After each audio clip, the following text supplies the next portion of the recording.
और ये आगे बढ़ते हैं, बात करते हैं दिल्ली के कोचिंग सेंटर में हुए हादसे की। 3 छात्रों की मौत के बाद अब नगर निगम जागा है। जिस कार्रवाई को काफी पहले ही अंजाम दे देना चाहिए था, नगर निगम ने अब उस पर एक्शन लेना शुरू किया है। राजेंद्र नगर इलाके में 13 कोचिंग सेंटर्स पर कार्रवाई की गई है। इन कोचिंग सेंटर्स के बेसमेंट को सील कर दिया गया है। ये कोचिंग सेंटर बेसमेंट में चल रहे थे। एमसीडी का कहना है कि बेसमेंट में चल रहे कोचिंग सेंटर के खिलाफ आज भी कार्रवाई जारी रहेगी। एमसीडी ने जिन 13 कोचिंग सेंटर्स को सील किया है, IAS Gurukul Chahal academy, Plutus academy, side trading coaching centre, IAS Setu toppers academy, Dainik Samvad, civils daily IAS, career power. तो ये वो इंस्टीट्यूट्स हैं जिनके कोचिंग सेंटर बेसमेंट में चल रहे थे, जिन्हें सील कर दिया गया है। 99 notes, Vidya Guru, guidance IAS,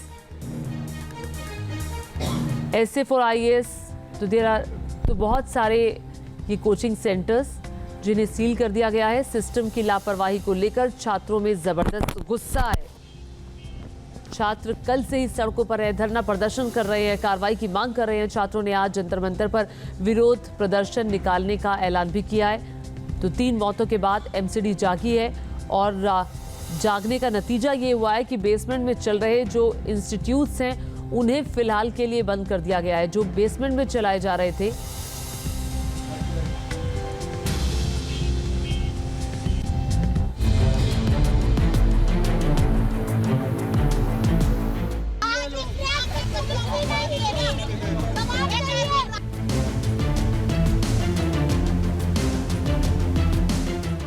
Delhi के कोचिंग सेंटर की हकीकत ने सिस्टम को कटघरे में खड़ा कर दिया है। सवाल तो कई उठेंगे, लेकिन न्यूज नेशन की ग्राउंड रिपोर्ट ने इस सिस्टम की परतें उधेड़ दी हैं। दिल्ली का पॉश इलाका माने जाने वाले ओल्ड राजेंद्र नगर में सिविक सिस्टम दरअसल पूरी तरह से किसी स्लम एरिया की तरह दिखाई देता है। यहाँ की तस्वीरें ऐसी हैं मानो इस इलाके को दिल्ली के सिस्टम ने लावारिस छोड़ रखा हो।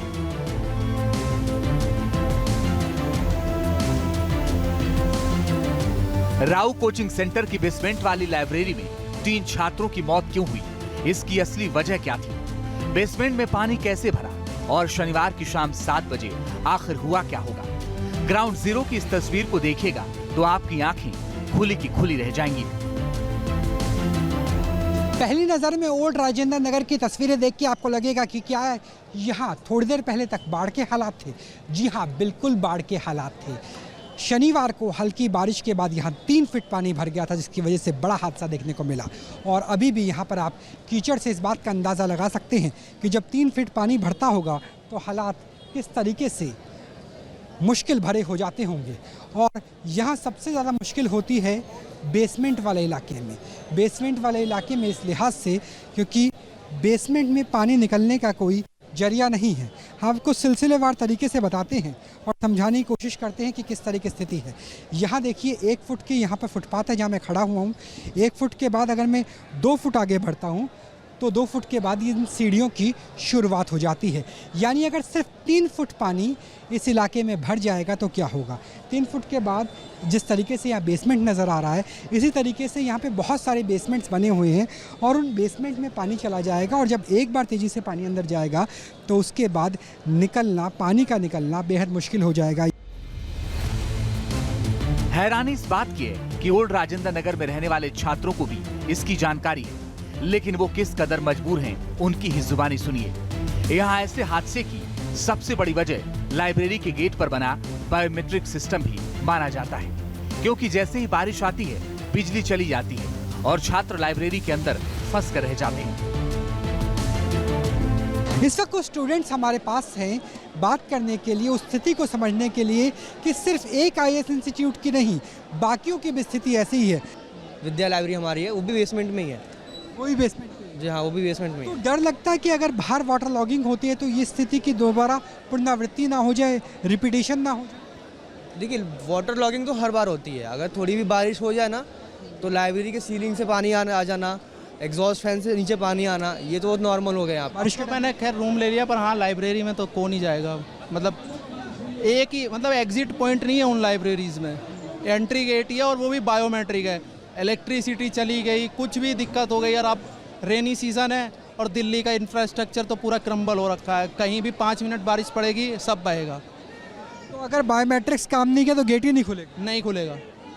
आपकी लाइब्रेरी के भी ऐसी हालत है? सब मोस्ट ऑफ द लाइब्रेरीज, क्योंकि लिखवाना नहीं चाहते वो रिसेप्शनिस्ट बैठा के, या लाइब्रेरियन एक पेमेंट होगा। ज़्यादा हाईटेक चीज़ें हैं लेकिन उससे नुकसान होता है, क्योंकि जब भी पानी भरेगा सबसे पहले तो इलेक्ट्रिसिटी सप्लाई कट जाएगी। वही सेम चीज़। भाई आप भी क्या यहाँ के स्टूडेंट हैं? हाँ। तो इस बात का डर लगता है कि जो इस इंस्टीट्यूट में हुआ कल को कहीं और भी हो सकता है, क्योंकि पूरे राजेंद्र नगर के इस एरिया में हर साल 3-4 हो जाते हैं फ्लडिंग के टाइप से। यहाँ पे रेजिडेंशियल भी होगा जहाँ आप लोगों के हॉस्टल वगैरह होंगे, वहाँ की स्थिति क्या है? क्या है, छत पे इलीगल प्लाईवुड के रूम कंस्ट्रक्शन करके वहाँ पे भी लगा रहे हैं रेंट, 15-20 हज़ार रूम रेंट ले रहे हैं वहाँ पे भी। इलीगल कंस्ट्रक्शन है, एमसीडी यहाँ कुछ कभी चेकिंग नहीं करती है।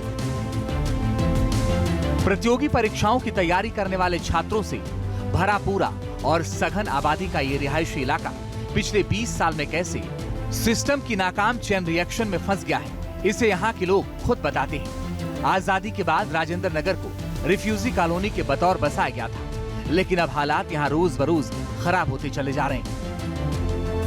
ओल्ड राजेंद्र नगर के इलाके में हम मौजूद हैं। हमारे साथ वो निवासी हैं जो बीते कई दशकों से इसी इलाके में रहा करते थे। दरअसल ये 1947 के बाद में बना हुआ इलाका है। ये रिफ्यूजी कॉलोनी हुआ करती थी, यानी पार्टीशन के बाद जो लोग यहाँ पर आके बसे उनसे ये कॉलोनी बसी थी। सर, क्या इतिहास है राजेंद्र नगर, ओल्ड राजेंद्र नगर की? ये 1956 में बनी, डॉक्टर राजेंद्र प्रसाद के नाम से राजेंद्र नगर ये बना है। ये रिफ्यूजी कॉलोनी थी, जो भी पाकिस्तान से रिफ्यूजी आए थे उनको यहाँ अलॉटमेंट की गई थी। मैं यहाँ का रहने वाला हूँ, मेरी उम्र इसमें 65 साल है, मैं यहीं का पैदाइशी हूँ। यहाँ पर आज से 10-12 साल पहले तक कुछ भी नहीं था। जब से इंस्टीट्यूट बने हैं ये सारा एरिया कमर्शियल होता जा रहा है, और जितनी रोड पे बिल्डिंग थी ये सब रेजिडेंस थी। एक एक करके सब ये यहाँ बिल्डिंगें कमर्शियल होती जा रही हैं। कमर्शियल के साथ दुकानें कमर्शियल, इंस्टीट्यूट गली गली में, मोहल्ले में आप घुस जाओ, कहीं पर भी आपको बेसमेंट्स में मिलेंगे, आपको क्या लाइब्रेरीज मिलेंगी। तो सर, आपने 1956 का जिक्र किया, उस लिहाज से इंफ्रास्ट्रक्चर बना होगा, तो अब उस 15 साल 20 साल पहले क्या यहाँ पे वाटर लॉगिंग इतनी नहीं होती थी? समस्या अलग थी क्या? सर बिल्कुल यहाँ दिक्कत नहीं थी, बिल्कुल पॉश एरिया, खुला एरिया, साफ़ सुथरा एरिया था। पानी 4 घंटे बरसात हो, 6 घंटे बारिश हो, 1 मिनट में पानी साफ़ हो जाता था। फ्लशिंग की कोई दिक्कत नहीं थी। एक्चुअल में क्या है सर, यहाँ पर गार्बेज सिस्टम, सफाई सिस्टम बिल्कुल नहीं है। जो गार्बेज निकलता है सारा सीवर में जाता है, सीवर ब्लॉक हो जाते हैं, वो पानी बैक मारता है, घरों में चला जाता है। मैं करोल बाग में रहती हूँ। मैं बच्चे की छुट्टी के समय इतने पानी में लेके गई, इतना डर लग रहा था कि गटर अगर सीवर खुल गए तो हम तो अंदर पहुंच जाएंगे। इतना रो के यहाँ से रास्ता पार किया, कहीं भी जगह नहीं थी निकलने को। और जो अब इस समय हो रहा है, इतनी दुर्घटना होने के बाद, यही पहले क्यों नहीं होता है? नाले की सफाई हो रही है, नाले की सफाई हो रही है, ये कल नहीं हुई? नहीं, कभी भी नहीं है। इस साल हुई नहीं है, इस साल हुई नहीं है, कुछ भी नहीं हुआ है। जगह जगह पानी भरा है। पूरे देश में दिल्ली के राजेंद्र नगर को मुखर्जी नगर की तरह ही कोचिंग हब कहा जाता है। यहाँ कोचिंग सेंटर में अपना भविष्य संवारने हजारों छात्र आते हैं। इन छात्रों की बदौलत ही ये कोचिंग सेंटर लाखों करोड़ों की कमाई कर रहे हैं। लेकिन उस चमक के पीछे की तस्वीर देख लीजिए। तारों का जाल इस लिहाज से नज़र आ रहा है कि आप ये सोचिए कि ये शायद चांदनी चौक का या पुरानी दिल्ली का इलाका होगा, लेकिन यहाँ पर आप देखिए कि तारों का इतना जाल है जहाँ कभी भी शॉर्ट सर्किट की वजह से कोई भी आपदा हो सकती है।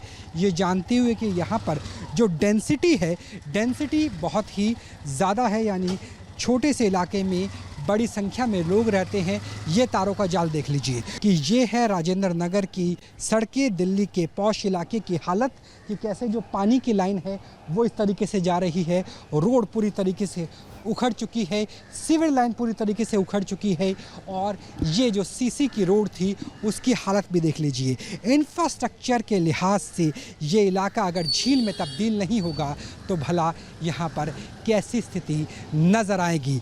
तो अवैध निर्माण है, अवैध तरीके से जीने निकाले गए हैं। तारों का जाल इतना ज़्यादा है कि कभी भी शॉर्ट सर्किट हो सकता है। बायोमेट्रिक से एंट्री होती है, बिजली जाते ही एंट्री रुक जाती है। सड़कें खुदी हुई है, गटर पूरी तरीके से जाम है। इन कोचिंग संस्थानों ने पूरे राजेंद्र नगर को एक ऐसे कॉमर्शियल इलाके में तब्दील कर दिया है जहां पैसे कमाने के चक्कर में धड़ाधड़ अवैध निर्माण हो रहे हैं। सिर्फ सिंगल बेड के कमरे के लिए 10,000 रुपए तक वसूले जाते हैं और ज्यादातर निर्माण बगैर नो ऑब्जेक्शन सर्टिफिकेट किए जा रहे हैं। न्यूज नेशन की टीम ने इस ऑपरेशन के दौरान एक प्रॉपर्टी डीलर से पूछा तो उसने चौंकाने वाले खुलासे किए। ओल्ड राजेंद्र नगर इलाके में दरअसल क्या होता है, हमारे साथ एक प्रॉपर्टी डीलर है, लेकिन उन्होंने कहा है कि आप मेरी आइडेंटिटी क्लोज नहीं करेंगे क्योंकि हो सकता है मेरे ऊपर ही कार्रवाई ना हो जाए, जिस तरह से प्रशासन सख्ती कर रहा है। हम उनसे जानने की कोशिश करेंगे कि वाकई स्थिति है क्या। भाई, ना आपका आइडेंटिटी बताएंगे ना आपका नाम बताएंगे, ये बताइए कि यहाँ पे किस तरह का अवैध निर्माण होता है। स्टूडेंट्स के रहने से लेकर पढ़ने की स्थिति है क्या? बच्चे आते हैं पढ़ने के लिए, रूम देखते हैं कि भैया कोई सस्ता रूम मिल जाए। सस्ते के चक्कर में बेचारे स्टूडेंटों के साथ इतना वो होता है, गलत व्यवहार होता है कि छोटे छोटे कमरे बेड के हिसाब देते हैं, 6-7-8 हज़ार रुपये लेते हैं बच्चों से। मतलब सिर्फ एक बेड होता है? एक बेड होता है और कुछ नहीं होता। किचन, लेटरिन, बाथरूम सब उसी में इंक्लूड होता है। 7-8 बच्चों में वो होता है, शेयरिंग होता है। तो वो भी क्या अवैध निर्माण के तरीके से होते हैं, जहाँ पर एक कमरे की जगह थी वहाँ 4 कमरे बना दिए, 4 बेड डाल दिए? ऐसे बीच के अंदर पार्टीशन डाल देते लकड़ों की, मेन लकड़ों की पार्टीशन डाल रखी है सब। लकड़ों की डाल रखी है। हाँ, लकड़ों की अगर लकड़ों में आग लग जाए तो फिर तो बहुत मुश्किल से। आधे से ज़्यादा भैया राजेंद्र नगर के अंदर ये है कि आधे से ज़्यादा अनलीगल जगह है। प्रॉपर्टी डीलर के खुलासे के बाद हमने इस हकीकत की पड़ताल की। अब हम आपको दिखाते हैं राजेंद्र नगर की कोठियों का असली मास्टर प्लान क्या था और उसकी सूरत किस कदर यहाँ बिगड़ चुकी है। इस वक्त हम एक पुराने बंगलों के अंदर है। जब 50 के दशक में राजेंद्र नगर का डेवलपमेंट हुआ तो इसी तरीके से बंगलोज को बनाया गया था। पूसा रोड के इर्द गिर्द इसी तरीके के बंगले हुआ करते थे, जहां आप देखिए कि कितनी ज़्यादा पार्किंग की स्पेस है कि यहाँ लगभग 8 से 10 गाड़ियाँ आराम से आ सकती है, जो गाड़ियाँ आराम से पार्क हो सकती है। यानी जब ये बनाए गए थे बंगले तो इस लिहाज से बने थे कि पार्किंग के लिए 10 गाड़ियाँ अंदर हो जाए, आपको बाहर आने की ज़रूरत नहीं है। गार्डन का आप स्पेस देखिए कि गार्डन का स्पेस रखना जो ओरिजिनल मास्टर प्लान था उसमें बेहद ज़रूरी था, ताकि जो यहाँ पे ड्रेनेज सिस्टम है उस पर दबाव ना पड़े और जो वाटर रिचार्ज है बारिश के ज़रिए वो अच्छे तरीके से हो सके। अंदर आपको दिखाया कि कितनी पार्किंग एक साथ हो सकती है। आप बाहर के नज़ारा देखिए कि रोड के ऊपर ही आपको गाड़ियाँ खड़ी हुई नज़र आएंगी। इंस्टीट्यूट्स एक के बाद एक लगातार खुले हुए हैं। जो फुटपाथ है वो इलीगल तरीके से कवर कर दी गई है। तो आप देखिए कि फुटपाथ ये हुआ करती थी, लेकिन फुटपाथ के ऊपर भी इसी तरीके से रैंप बना दिए गए हैं। जो आमतौर पे पार्किंग होनी चाहिए थी वो पार्किंग नहीं होती। और ऐसे बहुत सारे इंस्टीट्यूट्स हैं, एक नहीं बल्कि सैकड़ों की संख्या में इंस्टीट्यूट नज़र आते हैं। डर की बात तो यह है कि ओल्ड राजेंद्र नगर सिर्फ बानगी है, क्योंकि दिल्ली जाने ऐसे कितने हादसों के कगार पर बैठी है, जहां कभी भी सैकड़ों जिंदगी और लाखों ख्वाब की कब्रगाहें रातों रात तैयार हो सकती हैं। दिल्ली से राहुल डबास के साथ team news nation. News nation अब व्हाट्सएप पर खबरों की ताजा अपडेट के लिए न्यूज नेशन के इस QR कोड को स्कैन करें।